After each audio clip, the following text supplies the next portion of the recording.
वरळीमधील VDD चाळीच्या पुनर्विकासाला सुरुवात झाली आहे। त्यामधील पहिला टप्पा पूर्ण झाला। पहिल्या टप्प्यात बीडीडी मधील 556 रहिवाशांना सदनिकांच्या चाव्या मिळाल्या आहेत।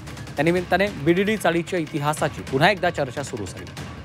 इंग्रज काळातील जेल ते गगनचुंबी टॉवर असा बीडीडी चाळींचा इतिहास राहिलेला आहे। त्यामुळे या बीडीडी चाळीच्या इतिहासाची पुन्हा एकदा चर्चा आहे। 1920 ते 1925 या काळात इंग्रजांनी मुंबईमध्ये बीडीडी चाळींचं बांधकाम केलेलं आहे। बीडीडींचं पूर्ण नाव बॉम्बे डेव्हलपमेंट डिपार्टमेंट असं आहे।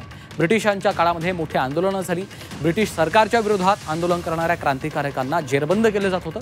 मात्र कालांतरानं तुरुंगांची संख्या कमी पडू लागली आणि त्यामुळे मुंबईचे तत्कालीन गव्हर्नर लॉर्ड एल्फिन्स्टन यांनी कारागृह बांधकामाचे आदेश दिले होते।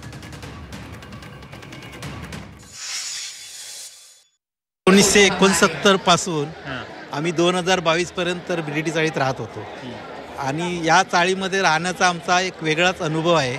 तसं बघितलं तर या ठिकाणी आम्हाला सांस्कृतिक, सामाजिक आणि राजकीय हे बरेच म्हणजे शिकायला भेटलं। आमचं लहानपण बालपण बीडीडी चाळीमध्ये गेलं। तर आमचं शिक्षण बीडीडी चाळीतल्या शाळांमध्ये झालं। ट्युटोरियल क्लासेस बीडीडी चाळीतल्या तिथेच झाले। त्यानंतर आम्हाला शिक्षण पूर्ण झालं, नोकरी। आमचा अभ्यास पण आम्ही एका घराच्या कोपऱ्यात माळ्यांवर बसून करायचो। आमचा करिअर पण इथेच बीडीडी चाळीत घडलं। लग्न झालं, मुलं झाली। फक्त एकच गोष्ट, आता एवढं सगळं घर मिळालं, हातपाय पसरून झोपायला मिळत नव्हतं। ते आता हातपाय पसरून झोपायला मिळेल याचा आनंद आहे।